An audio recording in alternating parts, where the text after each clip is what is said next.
For Belichick, it was just to continue doing the things the way, coaching the way he wanted to and running his program. And that included benching Jack Jones and J.C. Jackson, where they were late, as we reported at the time, to the team hotel before the Commanders game. And then J.C. Jackson stays at home for the Germany game. Jack Jones gets to go. He does not improve his attitude. He, in fact, after getting benched to start that game and giving up multiple catches in his first drive against the Colts, has a blow-up in the locker room, as I was told, with Mike Pellegrino, the cornerbacks coach. He's better than the guys who are starting. Why isn't he playing more? Yada, yada, yada. Well, a day later, he was cut.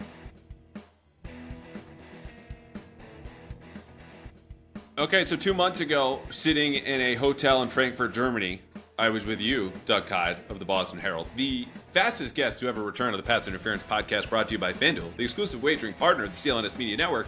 And I announced in that hotel room in Germany that this would be the most unprepared, off-the-cuff episode in the history of my podcast. Lo and behold, we are back now for what will be absolutely no rundown, no prep. We even, what was it, an ice bucket there with Zach? I wanted the magic ice bucket of topics we pulled from. Yeah, it was an ice bucket.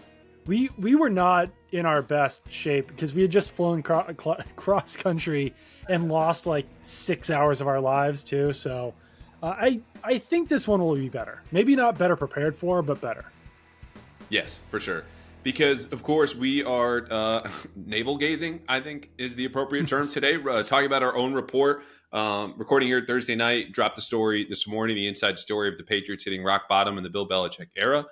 And if you have not read the story, I would encourage you to, not just because obviously that helps us at the Herald, but more to the point, you will find every little piece of information about the dysfunction that led to 4-12, the lowest scoring offense in the league, and issues with the coaching staff, front office, and roster that go back to Bill Belichick and Bill O'Brien. We're going to cover that here. We're going to have some new information here. And then we're going to look ahead to Sunday's game, which might be Belichick's last. And, okay, here was our preparation. Me asking you, what do you think about just talking about this from a personal standpoint? Because no one wants to hear about stats or matchups with the Jets. We'll do a tiny bit of that. Yeah. But more from, you grew up mostly in New England. I grew up in New England. Like, this is the end of a 24-year run, and how do we feel about that personally? But first, being professional, writing this story, we talked to more than a dozen sources. We worked on this for months, and I think the best way to start is to go, what interested you most, what shocked you most about everything that went wrong this season, the worst of the Belichick era? Personally, that they were worse than they were last year. Because I think that we all kind of thought that the offense hit rock bottom with Matt Patricia and Joe Judge, and then it somehow got even worse with Bill O'Brien as the offensive coordinator. And this isn't something that we include in the story, but like someone I was talking to was saying essentially that like Matt Patricia and Joe Judge, like this wasn't him being critical of them. He was basically like, they didn't know what they were doing as offensive coordinators. Like they had never been offensive coordinators before. So they were essentially just like putting plays together in order to score the most points as possible. I know that sounds like very simple, but they didn't really have like a plan, like a scheme in place. They didn't have a system. They were just kind of assembling plays. And that sounds like as bad as you could possibly get. But then it somehow got worse when Bill O'Brien came in and actually tried to add a system. And obviously through our reporting, we kind of figured out why things got worse and why things were as bad and dysfunctional as they were. But it is pretty amazing that somehow they went from having these two coaches who didn't know how to run an offense or basically just like assembling plays to score points. Those two guys wound up having a more successful offense that scored more points than Bill O'Brien did. Far and away, not even close. And you could talk about injuries, which they had last season at offensive tackle as they did again this year, or quarterback, which put Bailey Zappi on the field last year. Now it was just Mac Jones breaking before our own very eyes. But that offense was better. And that offense, we're all appalled at. We were offended at watching week after week after week. There's not enough play action. There are not real quarterbacks coaches or offensive line coaches. That was better. And it wasn't because of injuries and schedule. It was due to an offensive coordinator that came in. And this is what shocked me, is just really had no trust for his new assistants, including the most high profile of them, Adrian Clem, who we wish a continued recovery from an ailment that forced him to leave at the end of October. And then we started unpacking why. And there's a reason for some of this distrust. Now, with Clem, it was the fact that he was teaching techniques and drills that were different from what the Patriots have run, even when Dante Scarnecchia weren't here. But it's since been referred to as like the Dante Scarnecchia set of drills and techniques that build a good offensive line. And so he's a guy who came back to New England as O'Brien did, but is not really part of the Patriot offense. Then you have a tight ends coach who came in because the Patriots' last tight ends coach, Nick Caley's contract just expired. And then you have a couple under 30 guys who played defense in college, coaching running backs and receivers in Vinny Sinceri and Ross Douglas. So Bill O'Brien, of course, looks around and goes, how am I supposed to work with this? And yet, I think in the way that he attempted, though he explained otherwise and feels otherwise, was not conducive to a productive, healthy environment that would have not only brought out the best in his own players, which did not from Mac Jones on down, but his own assistants. And no matter how bad it was, it felt like the Patriots made it worse by how they operated as far as you and I got to learn.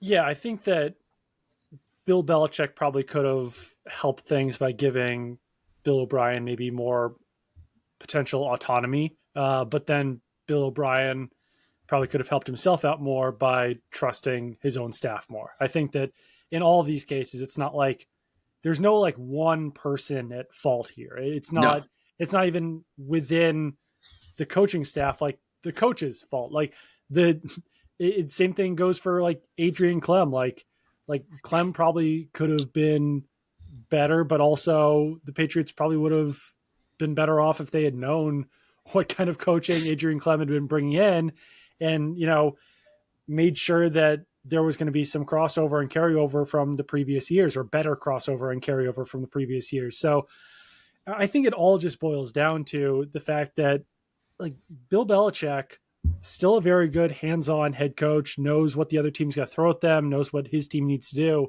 But just as far as like putting together an offensive staff and putting together offensive personnel, he's not the best person for that at this point in his career. So like that, like if there's finger pointing, and this is something I talked about with someone where it's like, I was asking him like, is there a lot of clashes between the coaching staff and the front office? And like there have been, but it only reaches a certain point because the same person, Bill Belichick, is in charge of both staffs. So like if you're going up the rung, eventually you're going to reach the top of the ladder and it's the same guy in charge of both. Right. Who's going to tell you calm down or don't worry about it because it's not your job. It's my job. And I think I'm doing a fine job.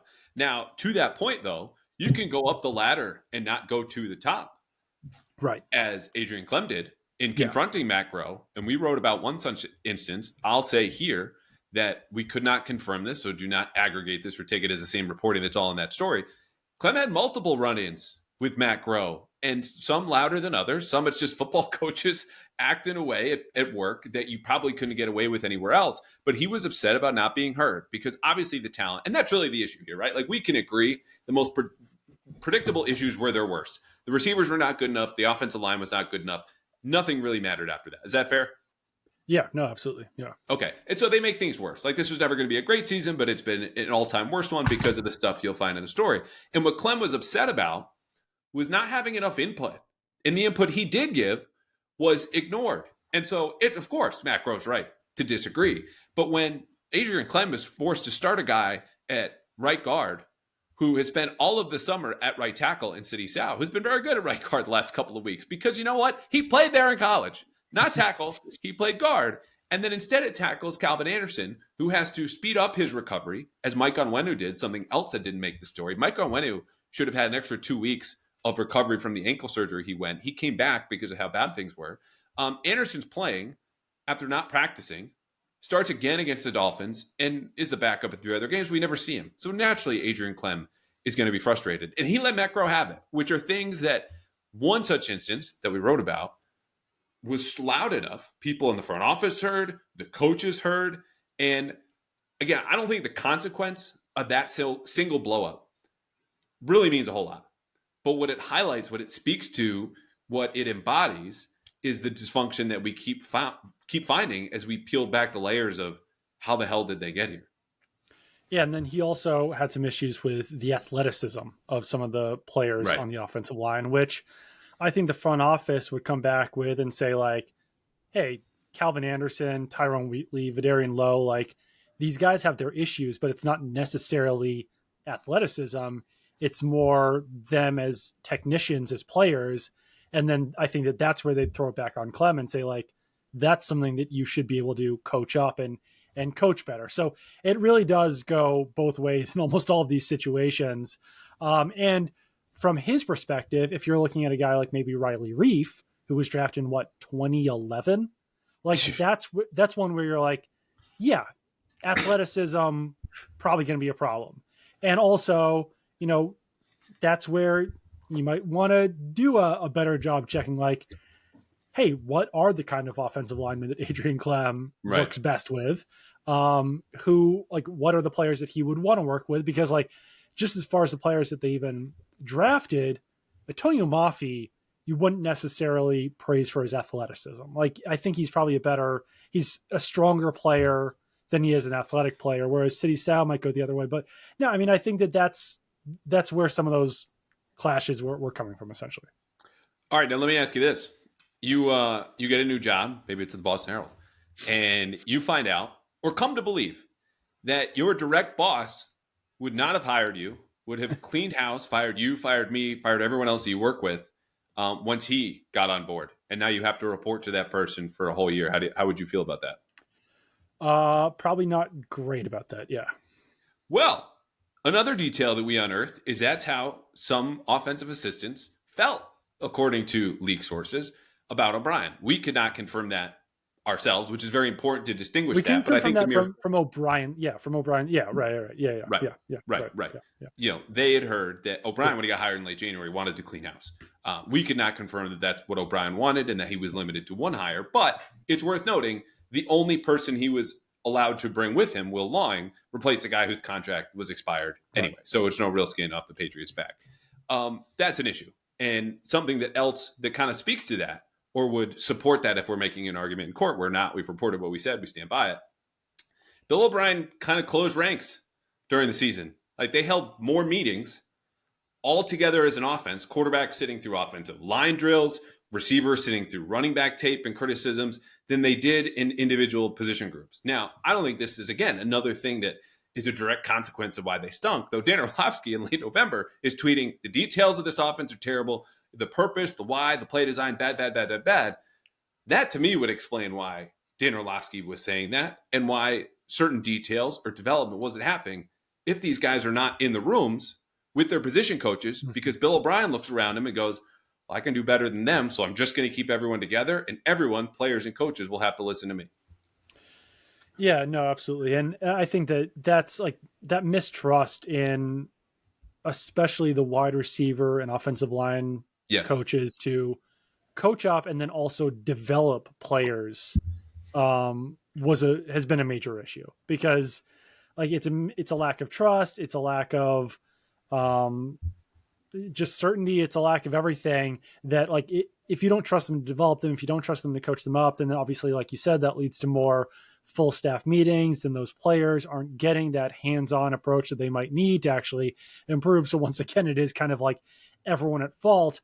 And I think that, it is a little bit odd that Bill Belichick has put what seems like such little value in offensive coaches. Like, especially when you look at maybe not Adrian Clem, but if you do look at like the running back and wide receiver situation, where I've heard good things about some of these coaches, so I certainly don't want to lump them all in together. But like, if you've got Vinny Sunseri, who was an NFL safety coaching running back, so if you've got Ross Douglas, who was a college defensive back coaching wide receivers, or Charlie Brown, who was out of the NFL for 15, 20 years or whatever it was before he came back to coach, it all seems to still stem down to like Bill Belichick putting a value on what he decides like something is worth. And if that person or if that position or whatever it is goes above whatever value he decides it's worth, then he's going to let that guy go or not hire someone or not bring someone else in. So I think that's also part of what we're talking about, where like, if you look back at the coaches that he allowed leave to Las Vegas, I think that's a big part of that. Like someone like Carmen Brasillo, he just decides at a certain point, like, this is what I decide, this is what I value at. If someone else is willing to give you more, then I'm going to let you go. But I think that kind of stems back to offensive coaches in general. But yeah, no, I think that lack of trust was obviously a major issue. And I think it all somewhat stems from the value that Bill Belichick is putting on offensive coaching. So 2 things on that. You're spot on. And I think it speaks to the whole operation from the draft board in April to the systems you want to run on the offense in July to late game decisions in December revolves still around Bill Belichick. And if he's wrong or makes some missteps or some misjudgments, he's going to take the whole operation down with him because the Patriots have one of the smallest coaching staffs in the league. The front office goes through him, does not incorporate a lot of analytics in their evaluation, something else that did not make the story, but is absolutely true. And so more often than not, in the dynasty, of course, Bill Belichick was right. So instead of dragging everything down, everyone rose with him and they had better talent, which speaks to point number 2. They did not see value, as we came to understand, in signing guys that I know I was pining for, Mike McGlinchey, Orlando Brown, Juwan Taylor, who got between $16 and $20 million in free agency, these players being elite offensive tackles, plug-and-play starters. And to, I'll say the Patriots' credit, Mike McGlinchey is among the league leaders in pressure allowed. Orlando Brown's been fine. He's never been a top 10 offensive tackle. He's been fine, but he's paid like one. And so they said, instead of overvaluing that or spending bad money, they'll go discount shopping. And that included the draft where they didn't like those blue chip players. And that's how you get back to the same problems. Like a lot of this is new, but with the old coaches out, you still had the talent issue because they just looked at the draft and said, no, we'll spend our first 3 picks. We have a quote about this from a source. We didn't invest in the offensive line until the 4th round, didn't take a receiver until the 6th. How do we spend the first 3 picks on defense when tackle was the biggest problem on the team last year? And the answer partly is Bill Belichick. Yeah, I mean, the Patriots will point out to you, or people, certain members of the Patriots will point out to you that, like, hey, the guys we didn't sign, like, look at their pressure numbers allowed. Like, we didn't necessarily make the worst decision there. And something that someone did say to me, which I thought was, obviously a valid point, is that, like, they're not just trying to, they're trying to build a team, and they don't want to sign a player to a long-term contract that they don't like or don't feel good about. So, like, if it's like a 1-year deal for Riley Reef or something, then yeah, they're probably more willing to do that. But if they don't like Mike McGlinchey, if they don't like Orlando Brown, then they don't want to sign those guys to long-term deals because ultimately there's still a long-term plan in place. Like, they're not only building for the 2023 season to be as good as you possibly can, they're also building for the future when they know that they're going to have more salary cap space in the future, and maybe that better option will come along. So I certainly think that they could have handled the offensive line better this season, but they do raise some valid points about the talent level that was available, for the money available, and then also along the offensive line. Like, yes, some of those offensive linemen have wound up being pretty decent, but like as a whole, this year's offensive tackle class, they didn't feel very good about. Now, staying with the offensive line, because as I saw it, and you're always kind of intrigued when you write these bigger stories of what's going to get aggregated, what resonates most with people, what's interested, what inevitably gets aggregated incorrectly, then the blowback comes to you, not, slapdickfootball.com. They do good work, actually. Yeah, thank you. Trent Brown became an issue over the last couple months of the season. You were first to report this on New Year's Eve, right before the Bills game, when he was a healthy scratch. As I had heard, before the Pittsburgh, or after the Pittsburgh win, they come back, everyone's in a good mood. He's talking about playing for an NFC team next year. And that's a player that you go, okay, Trent Brown's fault. He's lazy. He's this, he's that. He also, for the first 2 months of the season, played through injury, serious injury, and was one of the best offensive linemen in football. When he also had incentives added to his contract to say, stay motivated, go get these, go get your money, which very much motivates Trent Brown. Mm-hmm. And what I would say is, yes, it's his fault for the second half of that season, being lazy, looking ahead, and not being really part of the team. But the Patriots made themselves beholden to that player whose issues with money and motivation and sometimes weight were well known before we got to the 2023 season. They knew this in 2018 when he first got here. And yet, because of the lack of starting caliber tackles around him, he was the one that knew they need me. I'll do things my way. And as soon as the tough gets going, there goes Trent Brown.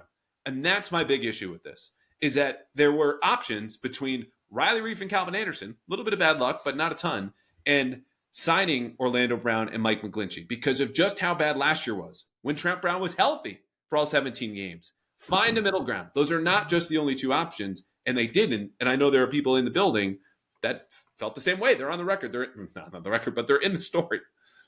Well, I mean, you could go pretty far back on the offensive line issues. Like, this isn't even necessarily like perfectly related to the story, but I was reading Bill Barnwell's All-Pro piece from this week, and there were two players on that list who stood out to me. One is a first team, one is a second team. First team was Joe Thuney, and the second team was Shaq Mason.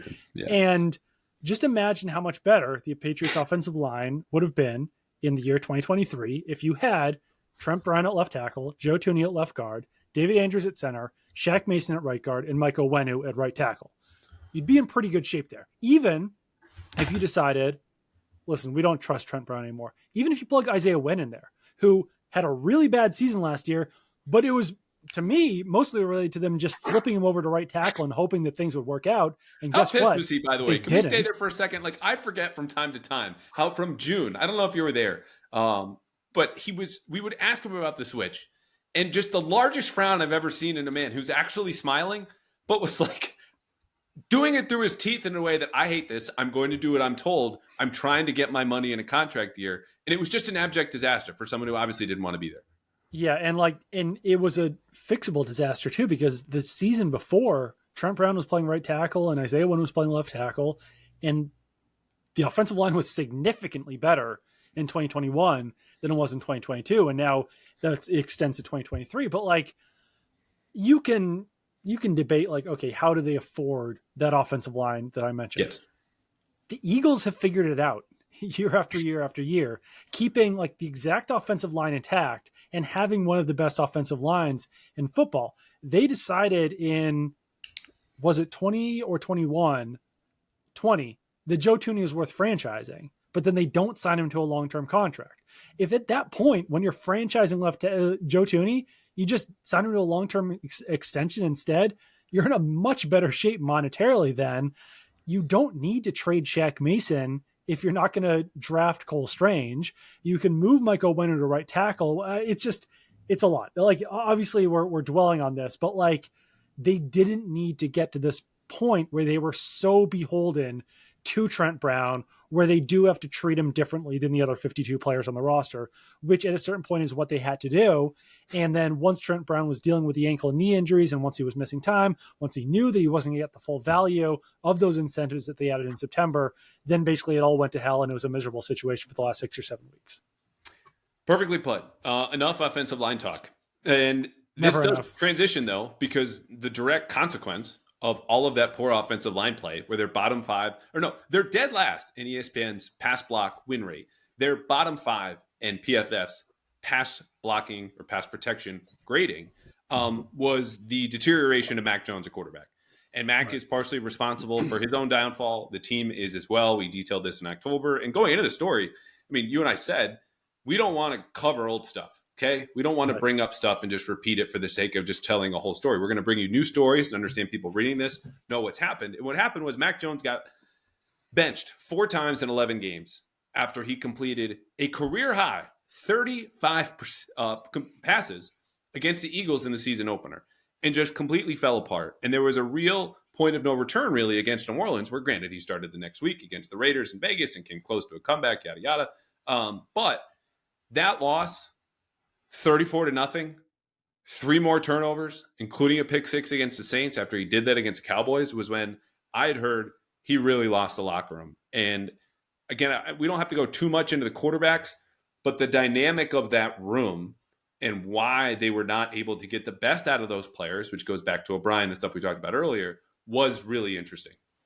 Well, yeah, I mean, multiple people told me that they could have used, I hate to say like adult in the room because, or I don't that's what it was. That's what it was.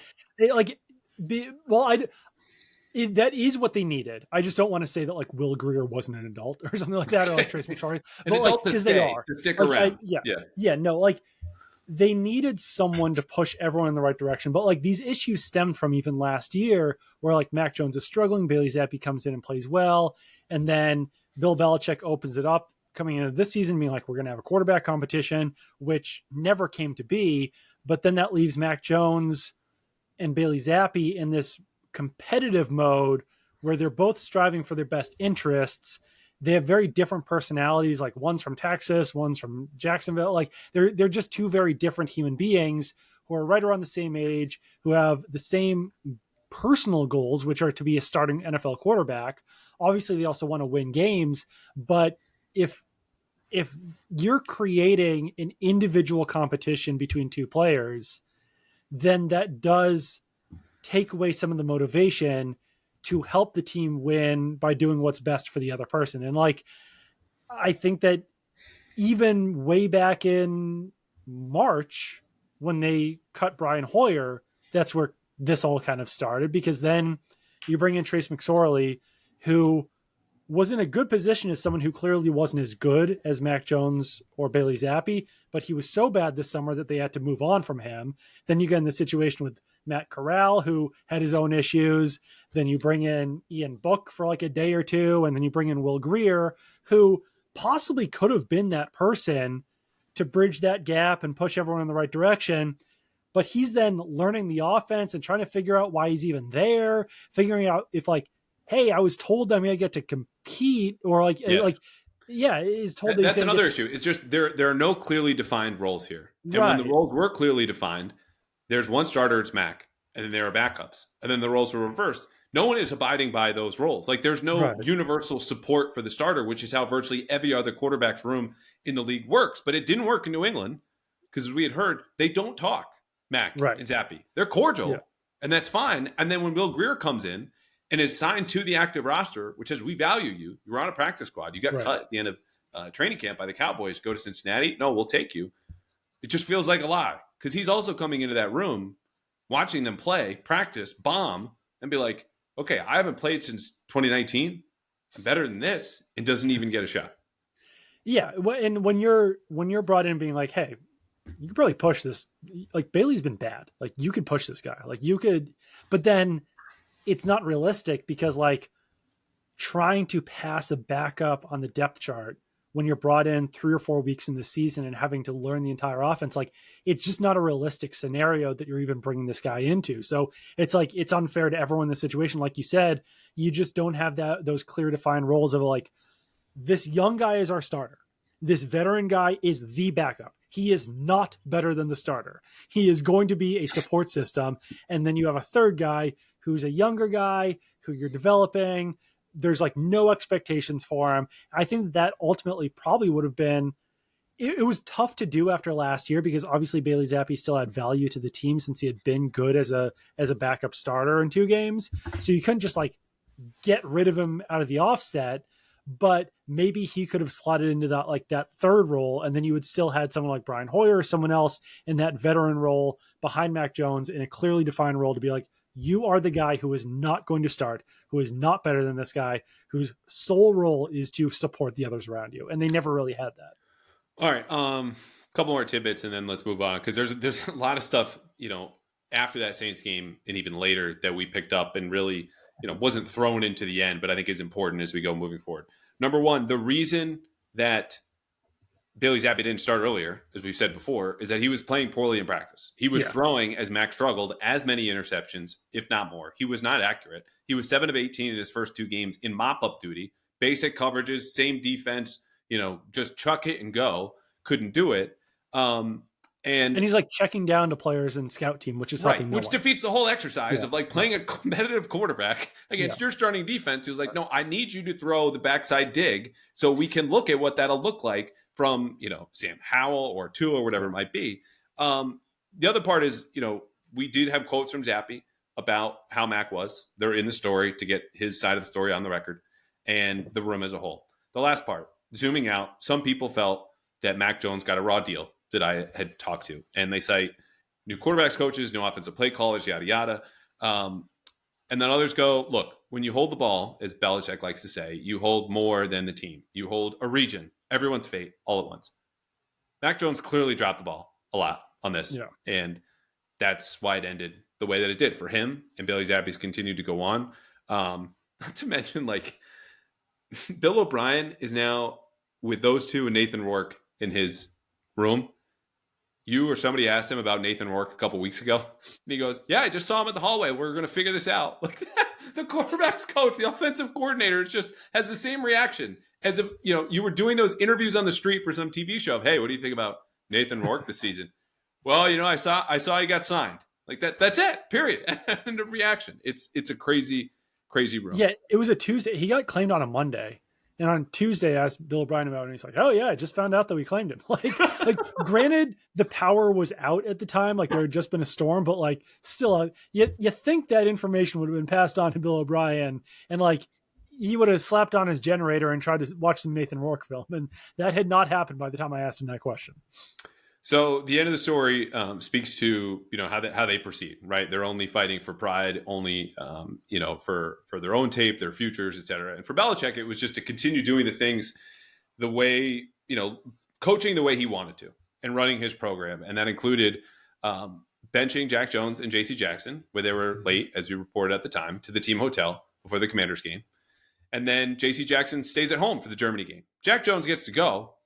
He does not improve his attitude. He, in fact, after getting benched to start that game and giving up multiple catches in his first drive against the Colts, has a blow-up in the locker room, as I was told, with Mike Pellegrino, the cornerbacks coach. He's better than the guys who are starting. Why isn't he playing more? Yada, yada, yada. Well, a day later, he was cut. And this was Bill, who had had enough. Jack Jones was not playing well enough. We get into the Trent Brown stuff, where he's taking a little bit too long, according to Mike Giardi, by the team's liking, to recover. And he's benched last week, according to your reporting. Been a problem for weeks, the motivation. And amid that, in between, you have defensive players who are speaking out to me, Adrian Phillips and Devon Gottschalk, being like, well, I guess we got to hold him to 0. So there's this kind of unraveling. Say again? Guess we got to score on defense. Yeah, score on defense. Right. That happens, and Bill's trying to keep it all together. And to his credit, which there's a quote at the end we're going to say, they generally marched in the same direction. But there are things happening here that you've just never really seen in Foxboro. And maybe once or twice, guys getting cut midseason, fine. But not altogether, not in such a short time. And that was just the whole experience of the season, not only just from a losing standpoint, but like how the team is going about its business. Yeah, no, it's like, I mean, Bill Belichick was trying to patch things up and make things work. And like, even just like, bringing back J.C. Jackson in the first place, he's just trying to kind of patch up the defense as best he can after they lose Christian Gonzalez and Marcus Jones and everything like that. And you can't blame him for trying, but then just it creates all these other issues within the team. And like, I think you do have to give him credit for like disciplining Jack Jones and disciplining J.C. Jackson for doing these things. But then like we were talking about, then you're kind of holding Trent Brown in a different regard until this past weekend when they finally had him as a healthy scratch. So no, I mean, I think it's obviously been a very trying season for Bill Belichick, but like from people that I talked to, they still have faith in him as a coach.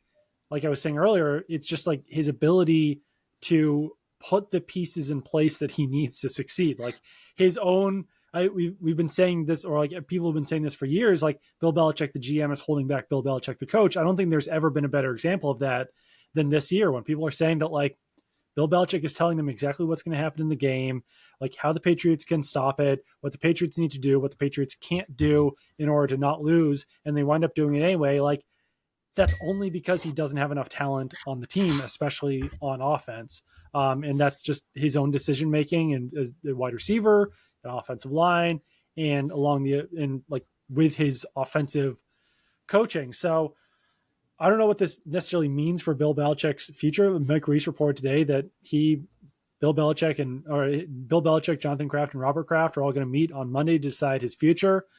I have a hard time believing that Bill Belichick would give up say on offensive personnel or personnel in general or coaching in general. If he does, I do think that's probably what's best for the Patriots, for Bill Belichick to stay on as head coach, but give up some of those duties. I just still have a hard time believing that Bill Belichick is going to be willing to take that ego hit in order to do that. Right. And find someone who's aligned with him philosophically that the Crafts would trust to think and be their own person, right. Which is going to cause some conflict because you want your head coach and GM in alignment. They're always not going to agree, but be from the same tree or philosophy or just way of living life in the NFL. Right. A couple more tidbits. James Ferentz, assistant offensive line coach. Who knew? Bill started setting the room as far as the direction, how they wanted to change their techniques and drills. Did not run meetings all that much. Certainly not run drills at practice, but it was James Ferentz and Billy Yates. Multiple assistants. Billy Yates might be in this group. I'm not sure. But I do know others are in contract years. People do not expect Adrian Clem to come back. Again, wishing him a full recovery. Just based on fit, I think his experience, obviously, if Bill leaves, it's going to be hard to argue for him to come back for anyone who takes over.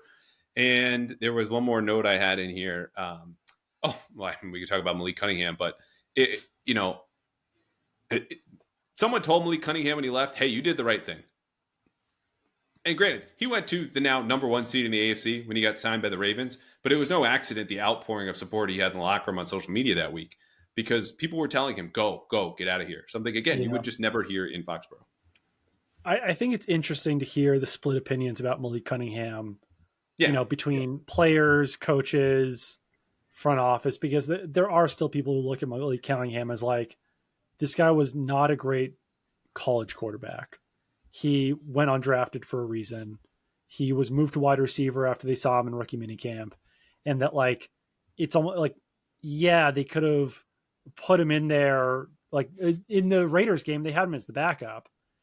So I think the idea was like, okay, this thing's not working with Mac. Like, if Mac goes down, we'll see what it looks like with Malik Cunningham. But it was described to me as like, if Malik Cunningham's in there, it's not really a real offense. And like, for players, if they see him in practice every day and see him be an explosive playmaker and see like the dynamic plays, you can certainly understand them being like, why isn't this guy playing? Why isn't he on the field? Why isn't he taking snaps at center? But if you're constructing an offense and if he doesn't fit that offense, then it's hard to convince yourself that he's the best option for you. Right. We don't need to relitigate the whole thing. It's just more the messaging around that and the exit. When season had a lot more to go, players liked him, thought he was good. Yeah. People in the building liked him, thought he could help, and they were happy to see him leave. All right. Yeah. Bill Belichick might leave on Monday, as you mentioned. And like I said at the open, I don't want to spend a whole lot more time talking about this in the same way that we have the last couple of months. I believe it's in the team's best interest to let him go. But before we get to that, let me say this, because I think it's important for people to know the process of how we put this story together, right? Mm-hmm. Because there's a lot of unnamed sources that contributed to this. And you might be tempted to go, well, I don't believe it. It's not true. Go on the record. Anyone who does that breaks one of basically 2 rules when you come to New England.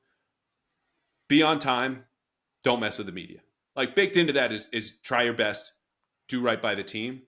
But the media part is big under Belichick. And so the consequences are clear for anyone who does. But my approach to this story and speaking with everyone was very simple. It was just to go, hey, my job is to speak on TV, radio, my own podcast, and to write about you guys. And the best way for me to get that right is to actually talk to you first.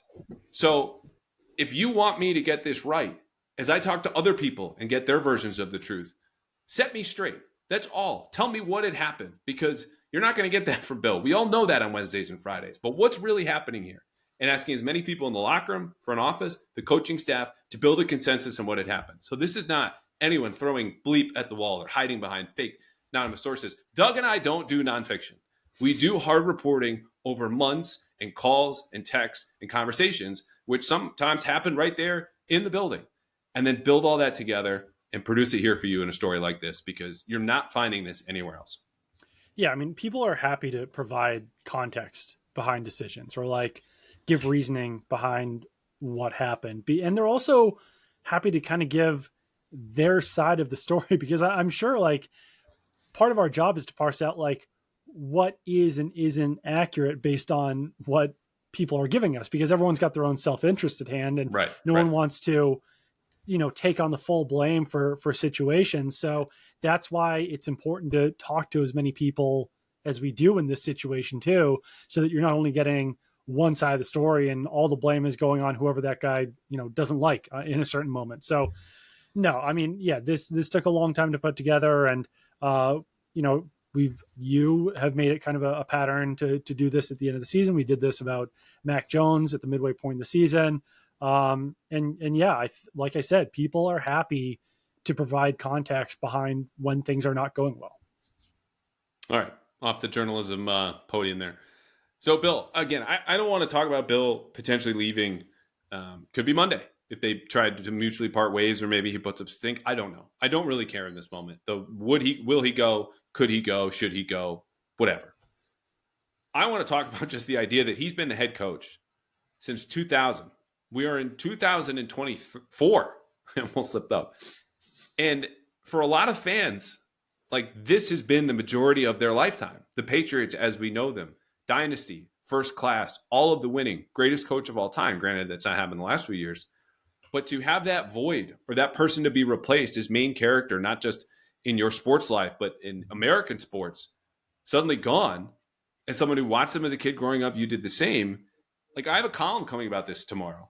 And the point is basically, look, I can both feel a certain way, which is gratitude for everything Belichick accomplished, and write about why it's been so dysfunctional over his watch the last 2 years. That's being human.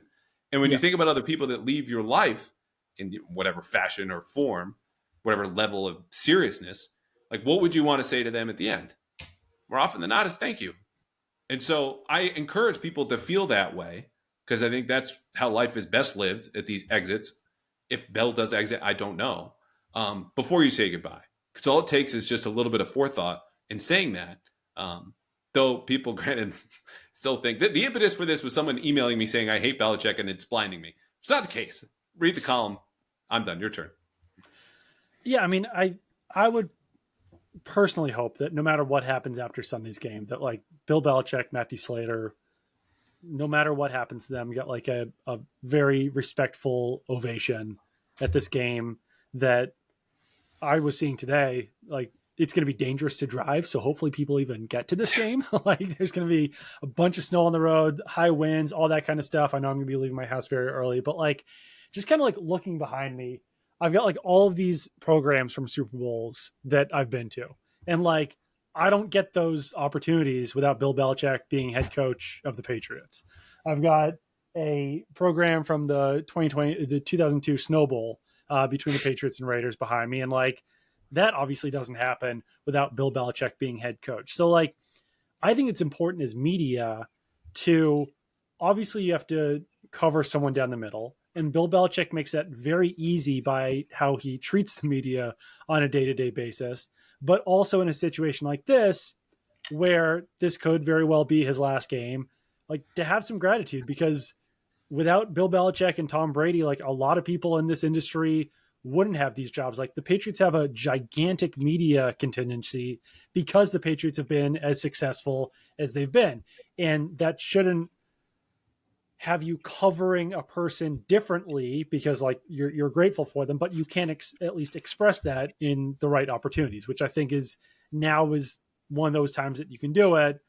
And it certainly would happen as well if he does actually wind up moving on from the team. But no, I mean, it's been like, it's the equivalent of getting to cover, like, I always compared covering Tom Brady to, like, covering Babe Ruth. Like, how many people get to say that they were covering Babe Ruth?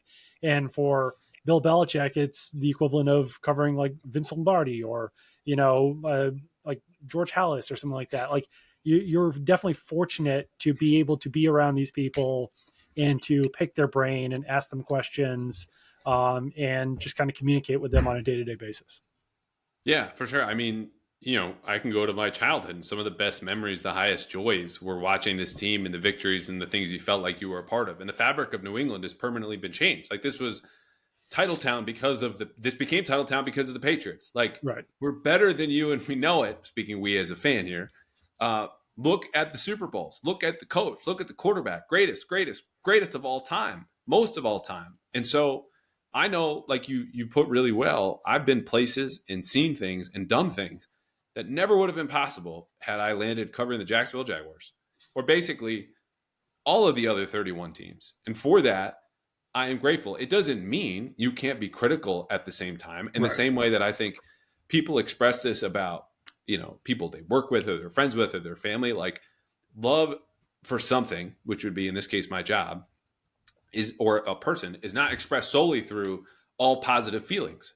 Like, there's a way to say this needs to be better, to be critical, to give constructive criticism and feedback. And you can do that at the same time as love what you're doing or what you're covering. Obviously, that's football. Covering the Patriots, it's been great. that allows you to go back and forth between like, hey, I'm a professional, I'm going to be objective, but also feel good things as we're explaining now and be critical at the same time. Because you're saying this is in the best interest of the team. This is the public trust that is the New England Patriots that affects millions of people, mostly on Sundays, but in a way that's deeper than I think people not tied to sports really feel. Because I know how I felt in those stands and watching those games and in speaking with my friends or family who still follow along. Like it's important. And to be this close for so long and to be this close to greatness for this long has meant a lot. And maybe it'll continue. I know, who knows? I don't really care to guess, but the time might be here. So that's why I think it's worth pausing. How much do you love, by the way? And I'll just say this. I'm in the locker room talking with someone and finish the interview for a story on Sunday. Teaser, it's about Matthew Slater. Get a tap on the shoulder. And it's Brian Belichick, safeties coach, just walking through. Saw me. I've spoken with Brian before. And he's like, "What's up, man?" He's got this big smile on my face. And I'm thinking about our story, being like, oh, shit. Like, he is absolutely just being like, yeah, I really appreciate that. Great story. It made us look really good. Granted, Brian's not in there. And I was like, last time I'd seen him was on Zoom in person. I covered a clinic that he was talking about in April, and that's been it since. I was like, good. I was like, hey, how much do you love, like, it's the Jets on Sunday? And he just kept smiling. Now, it still might have been, I don't even know how he felt. Like, that was the extent of the interaction. But he was like, I love it in the snow, and then just, like, walked away. And I was like, good, because even if this is not Bill leaving after this game, it's just at the end of his worst season, he can still stick it to the Jets.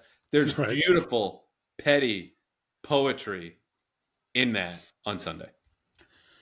There is. And I will say that, people spoke highly of the defensive coaches. And obviously that didn't make the piece because like the issues have been on the offense. But, Brian Belichick from an X's and O's standpoint, like Gerard and Steve running that defense. DeMarcus Covington could be like a defensive coordinator next year. Mike Pellegrino does a good job with the cornerbacks. Like that staff, which goes to show that like that's what Bill Belichick knows and values, is a very strong one. And, if Bill does go and if like Steve and Brian follow him, I think it does kind of weaken that defensive staff. And I think that then you've got to kind of fill in some of those pieces. So very curious to see what happens on the defensive staff, depending on what happens with Bill. But no, it's the Jets. And I mean, I know it's fun to beat the Jets, but like this is at the same time a game the Patriots kind of need to lose just to like stay as high up in that draft order as possible. I hate to say that, but like it really, I don't know. It could get rough out there. Yeah. Let's talk about the game quickly and get out of here. We usually do the 3-2-1 keys, matchups, and wild card. Let's just do that. I'll start as far as the keys. You got to be able to block Quinnen Williams on pass plays. You saw a lot of internal pressure from the Bills on Sunday. Obviously, no quarterback loves internal pressure, but that dude doesn't. The Jets don't need to send blitzes, and they don't. The second lowest blitz rate in the league, and it's because Quinnen Williams is so good at just getting by your centers and your guards. Patriots obviously dealing with a rookie or backup at both guard spots, and then David Andrews. If they can neutralize him in the snow, which would be an advantage to the offensive line, pass rushers hate the snow. That's great. If not, like he could single-handedly lead to a turnover that changes the game. Strip sack, forcing an interception, QB hit, whatever. But like that's number one for me as far as an offense. It's not going to run the ball particularly well and hasn't in 3 weeks. But passing, you at least have to give Bailey Zappi time, and especially directly in front of him. Yeah, I mean, I'd say something like to go on the opposite end. Like you've got Trevor Siemian that you're playing on the other side of the ball. Like it's pretty easy to force turnovers against Trevor Siemian. The Patriots just have to be able to capitalize off of those because that's something that they've had a harder time doing on offense. Like on defense, when the Patriots turn the ball over, their defense typically does an amazing job of stepping up and either not allowing a touchdown, like limiting teams to a field goal. Patriots offense, when they do get those turnovers against Trevor Siemian and even potential fumbles with Breece Hall in the snow, the offense just needs to be able to capitalize on it and, not trip over themselves out there on offense, which is something that, people have kind of mentioned. The Patriots have a a hard time not doing is tripping over themselves. I also think they can post a shutout, and the best way to do that is to handle Garrett Wilson. And this seems easy, right? Like he's only averaged about 4.5 catches per game against Patriots and around 58 yards, which was really blown out by that first game last year. But Trevor Siemian's not going to win this game on his own. Wilson has 70 more targets than anyone on the offense. The offense stinks. It's boring. It's bad. The offensive line is not very good. So I don't think Breece Hall is going to hurt them. But Garrett Wilson shakes loose, breaks a tackle. That's 6 points right there. And that 6 points the Patriots might not be able to give away. So I think you're right as far as getting a turnover. But if you just limit them, they might win this game 6-0. And I'm laughing because it will be ugly to watch all of that. But that's how bad the Jets have been on offense. Like the deeper numbers, Patriots are last in scoring. The deeper numbers would tell you they've been worse on offense than the Patriots this year. And the only way that you can avoid losing 7-6 rather than winning 6-0 is to, once again, prevent turnovers on offense. And obviously you mentioned that very well with Quinton Williams, but Sauce Gardner is their other, best defensive player. And I think that Bailey Zappi's smart enough to stay as far away from Sauce Gardner as possible. But I mean, they've got some other talented defenders on that roster as well. DJ Reed, a very good cornerback too. And you could very easily make mistakes against that Jets secondary. So that's the best way that the Jets are going to put points on the board, is either scoring on defense off of a turnover or putting the Jets offense in such an advantageous position, field position wise, that they basically have no choice but to score a touchdown. All right, 2 matchups. I kind of gave 2 already, David Andrews and Quinton Williams, and then, any double team of Garrett Wilson. But looking on the other side, the Patriots tackling for the most part has been pretty solid this year. And so I'm just looking at some of that linebacking core that's banged up. Jelani Tavai has a tooth injury. All of a sudden, Juwan Bentley's been so. Yeah. You need to wrap up against Breece Hall. So I'm looking at that second level and just saying, I think the defensive line is going to have an advantage against a bad interior line for the Jets. So when you come and crash in, don't miss. Breece Hall versus this linebacking core is another one that I just think they can win that. It's more as, okay, if you lose this, then you're in trouble. Can my matchup be Chad Ryland versus the Wind? Yes, absolutely. That's honestly the one that I'm most intrigued by, because it's gone down since this point. But I looked at the forecast on Tuesday and I was like, oh God, snow and max gusts up to 52 miles per hour. Like you basically can't kick in those conditions. I think it's gone down to the 25, 30 mile per hour range. We'll see what it's like at game time. But even that, with the way that Chad Ryland has been missing some field goals this season, this could be a true adventure for the Patriots kicking wise. And I could envision a scenario where Bill Belichick wants to win this game so badly. I don't see him trusting Chad Ryland in this game in these conditions, unless it's an absolutely perfect situation. So you could see you could even see some wild punts in this game. I could envision the Patriots punting from the Jets 35 or 40 yard line. It might be one of those crazy field position, old school battles if the weather really is as bad as it looks like it could be. So I'm glad you brought up Chad Ryland. I chatted with him for a while, mentioned on this podcast, covered him in high school. Just incredible coincidence that he's back here, and so am I. And I was asking about the weather. He says, I hope it snows a foot. I was like, come again? I hope it snows. I want all the bad weather. And this is a guy who, we saw in Denver, can have some of the worst misses of his season, young career, and then go and nail a 56-yarder. He still has the worst field goal percentage in the entire league. I wish I had that confidence when I was that young. But he wants it to snow. He also said he's going to go back to an older routine this offseason, which struck me as interesting. And granted, I don't think you can get much worse than he's been this year. So if he goes back to some routine and changes up something about his approach, seems like a good idea. I think just naturally he'll be better next year. He's going to have competition. But that was interesting that he said both of those things to me, at least. Definitely interesting. And it'll make for a fun story if he's significantly better next year, taking this new approach to learn about what that approach is and how it helped him. Yeah. All right. Wild card. For me, I'm really intrigued about the crowd. Yeah. Do they boo? I mean, a halftime lead against the Jets is not going to feel good, but you're still not. I would be the least likely outcome is a blowout against the Jets. So if you're down 3-0, you're down 10-0. I would just say wait. Like history tells you, the team that has not lost to the Jets since 2015 will bring this around. Granted, again, this has been a historic season for a lot of the wrong reasons.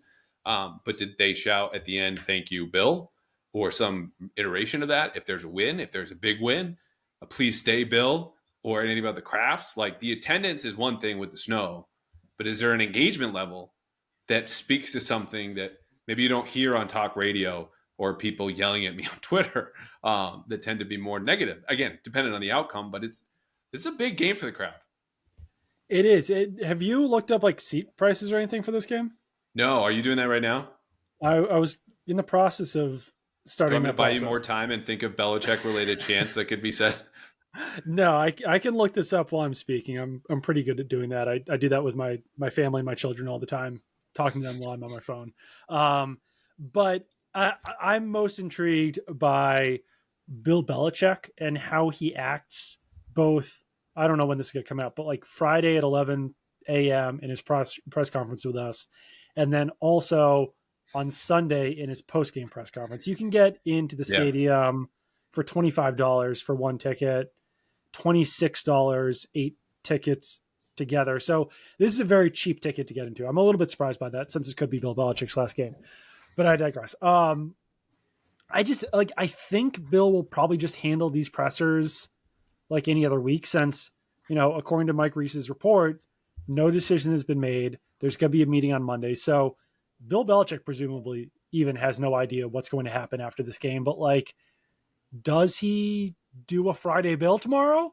Is he kind of sullen like he was on Monday and Wednesday after the game? Does he give his typical, like, gotta watch the film, blah, blah, blah, blah? Or do we see a different side of him since this could be his last game? I lean towards him just being the same guy that we've always known and unpredictable and all those things, but I don't know. It's just, it's worth wondering. It is. I'm trying to think what I think we'll get. I think it's going to be a sour Bill Friday. I really enjoy the return of Friday Bill. 2 good Fridays in a row with Bill. I know. I just think he's irritated. He'll expect what's coming. Like Wednesday was bad, just from like an openness standpoint. Like whoever he is, I don't care. Like I can do my job regardless. Yeah. But when you just think about a mood, I think he knows what we're going to ask. I don't think he wants to engage because he hasn't. I'm hoping I'm wrong. And then Sunday post game, the real interesting part will be if they win, because if they lose, it is going to be all time bad Bill. I'm talking about grunts, sneers, glares, no words, awkward silence, like the absolute works of post game Bill after losses, especially the Jets, possibly his last game. Questions about his future, yada yada. He will be, I believe, scheduled for a Wednesday morning press conference. If I'm him and I think I'm on my way out, I'd probably just skip that, and take whatever fine. But I mean, we're getting ahead of ourselves. You asked about tomorrow and Sunday. So Wednesday morning? Wednesday? No, he usually does these right away. No, I thought you said he'd be scheduled for a Wednesday morning. Did you mean no? I think morning? Monday. If I said Wednesday, I meant Monday. You said Wednesday, based on his history. Just a guess. Right. But no, that's a really great call. It's a bizarre situation. Like if they are meeting on Monday, then he meets with us at 8 a.m.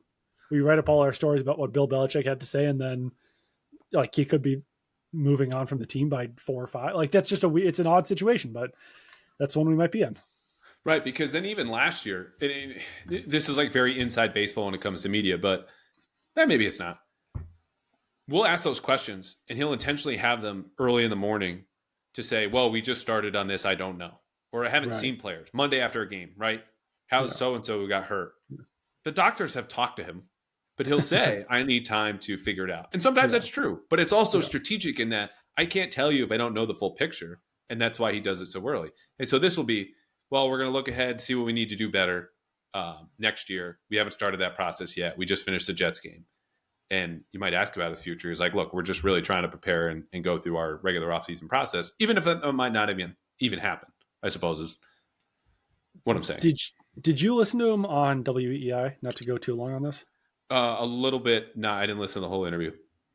At the end, they were like kind of having fun with it, and I forgot who it was who asked. It was either like, I think it might have been Greg. He was like, "All right, so Bill, like, should we expect to be doing this again with you next year? Like, are you going to be a guest every Monday on the show?" And like, he actually laughed, like he like chuckled and was like, "I'm looking forward to the Jets." Like, he like had some fun with it, which was interesting to me. Not even just like, "Oh, Bill's being fun," but like they were basically asking him about his job security, like if he's going to get fired, and like he was willing to laugh it off, which I think was interesting. It was kind of a fun side to this whole story, because like he's not had any fun with this, but he was at least willing to have a little bit of fun in that moment. So I thought that was interesting.